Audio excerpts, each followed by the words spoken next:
एक छोटे से मुंबई के घर में जहां सपने और हकीकत के बीच एक पतली सी लकीर थी, 12 जून 1964 को एक बच्चा पैदा हुआ। उसका नाम था मोहनीश पबराई। लेकिन ये कोई साधारण बच्चा नहीं था। ये वो बच्चा था जो आगे चलकर दुनिया को दिखाएगा कि कैसे एक साधारण भारतीय लड़का अमेरिका में अरबों का निवेशक बन सकता है। मोनीश के पिता एक सीरियल एंटरप्रेन्योर थे, लेकिन एक अजीब तरह के। वे सपने देखते थे, बड़े सपने, लेकिन हर बार जब वे कोई बिजनेस शुरू करते तो वो फेल हो जाता। 15 कंपनियां बनाई, 15 बार बैंकरप्सी का सामना किया। घर में कभी कभी अगले दिन का खाना खरीदने के लिए भी पैसे नहीं होते थे, किराया देने के लिए पैसे नहीं होते थे। लेकिन मोहनीश के माता पिता कभी हार नहीं मानते थे। वे कभी घबराते नहीं थे। ये था मोहनीश का पहला और सबसे महत्वपूर्ण सबक, रेजिलियंस। बचपन में मोहनीश ने अपने दादाजी की कहानियां सुनी थीं। उनके दादाजी गोगिया पाशा एक फेमस मैजिशियन थे। शायद यहीं से मोहनीश को पता चला कि दुनिया में मैजिक होता है, लेकिन असली मैजिक हार्ड वर्क और पेशेंस में है। मुंबई की भीड़-भाड़ वाली सड़कों पर घूमते हुए मोहनीश ने देखा कि कैसे लोग स्ट्रगल करते हैं, कैसे अपॉर्चुनिटीज के लिए फाइट करते हैं। ये सब उसके दिमाग में बैठ गया। जब मोहनीश टीनेजर था तो उसके परिवार ने एक बड़ा फैसला लिया, अमेरिका जाना। यह कोई आसान फैसला नहीं था। एक मिडिल क्लास इंडियन फैमिली के लिए अमेरिका जाना उस समय एक बहुत बड़ा रिस्क था। लेकिन मोहनीश के माता पिता जानते थे कि एजुकेशन ही उनके बेटे का फ्यूचर है। साउथ कैरोलिना के क्लेमसन यूनिवर्सिटी में कंप्यूटर इंजीनियरिंग पढ़ने के लिए मोहनीश अमेरिका पहुंचा।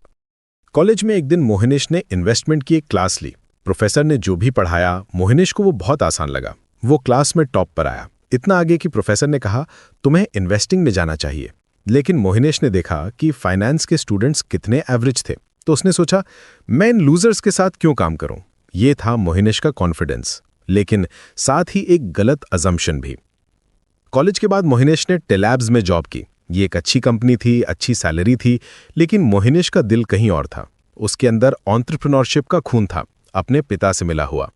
लेकिन उसने अपने पिता की गलतियों से सीखा था। उसने सोचा कि अगर बिजनेस करना है तो स्मार्ट तरीके से करना है, कैलकुलेटेड रिस्क लेना है। 1991 में जब मोहनीश सिर्फ 27 साल का था, उसने एक बड़ा कदम उठाया। उसने अपनी जॉब छोड़ दी और ट्रांसटेक नाम की एक आईटी कंसल्टिंग कंपनी शुरू की। लेकिन यहाँ इंटरेस्टिंग बात यह थी कि उसके पास ज्यादा पैसे नहीं थे। उसने अपने 401 के अकाउंट से $30,000 निकाले और क्रेडिट कार्ड से $70,000 का डेट लिया। टोटल $1,00,000 के साथ उसने अपना बिजनेस शुरू किया। लेकिन मोहनीश का अप्रोच अपने पिता से बिल्कुल अलग था। उसने पहले से ही कस्टमर्स ढूंढ लिए थे। उसका बिजनेस मॉडल क्लियर था, इंडिया की टैलेंट को अमेरिका की कंपनीज के साथ कनेक्ट करना। यह था आर्बिट्राज का कॉन्सेप्ट, जिसे बाद में वो अपनी इन्वेस्टिंग फिलॉसफी में भी यूज करेगा। उसने सोचा था, heads I win, tails I don't lose much. Transtech slowly grow करने लगी। मोहनीश ने हर एक्सपेंस को केयरफुली देखा, हर डिसीजन को एनालाइज किया। वो अपने पिता की तरह ब्लाइंडली रिस्क नहीं ले रहा था, वो कैलकुलेटेड मूव्स कर रहा था। कंपनी सक्सेसफुल हो गई और 1994 तक मोहनीश के पास $10,00,000 की सेविंग्स हो गई थी।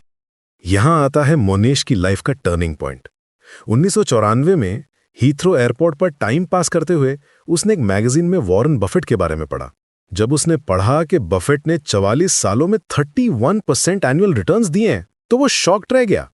उसने कैलकुलेट किया कि अगर 1950 में $1 इन्वेस्ट किया होता तो 1994 तक वो $1,44,523 हो जाता। मोहनीश को बचपन में चेस के इन्वेंटर की कहानी याद आई। जब इन्वेंटर ने किंग से रिवॉर्ड मांगा था, पहले स्क्वायर पर 1 ग्रेन राइस, दूसरे पर 2, तीसरे पर 4 और इसी तरह डबलिंग करते जाना। किंग को लगा था ये बहुत छोटी सी बात है, लेकिन 64th स्क्वायर तक पहुंचते पहुंचते ये अमाउंट 18 क्विंटिलियन ग्रेन्स हो जाती है। ये है कंपाउंडिंग की पावर। मोहनीश ने डिसाइड किया कि वो अपने $10,00,000 को बफेट के स्टाइल में इन्वेस्ट करेगा। Concentrated portfolio, value investing, long term approach. उसने सोचा कि अगर एक नॉविस लाइक हिम भी बफेट के अप्रोच को फॉलो करे तो वो प्रोफेशनल फंड मैनेजर से बेटर परफॉर्म कर सकता है। ये था उसका हाइपोथेसिस और उसने इसे टेस्ट करने का डिसाइड किया। 1990 में मोहनीश ने अपनी कंपनी ट्रांसटेक को $20 मिलियन में सेल कर दिया। यह था उसका पहला बिग सक्सेस। लेकिन अब उसका रियल पैशन इन्वेस्टिंग था। उसी साल उसने पबराई इन्वेस्टमेंट फंड शुरू किया, बफेट पार्टनरशिप के मॉडल पर। शुरुआत में सिर्फ $10,00,000 के साथ, मोस्टली फ्रेंड्स और फैमिली का पैसा। मोनीश का इन्वेस्टमेंट फिलॉसफी सिंपल था लेकिन पावरफुल। उसने इसे धंधो नाम दिया, गुजराती वर्ड जिसका मतलब है वेल्थ क्रिएशन के एंडेवर्स। उसके 9 प्रिंसिपल्स थे।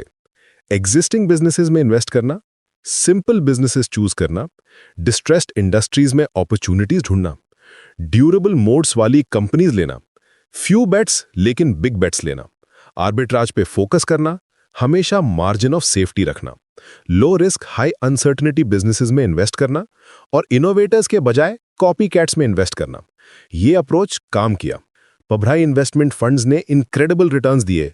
2000 से 2025 तक जब S&P 500 ने 43% रिटर्न्स दिए, तब पभराई के फंड्स ने 517% नेट रिटर्न्स दिए। ये था 1103% का आउट परफॉर्मेंस। लेकिन मोहनीश की कहानी सिर्फ मनी मेकिंग के बारे में नहीं है।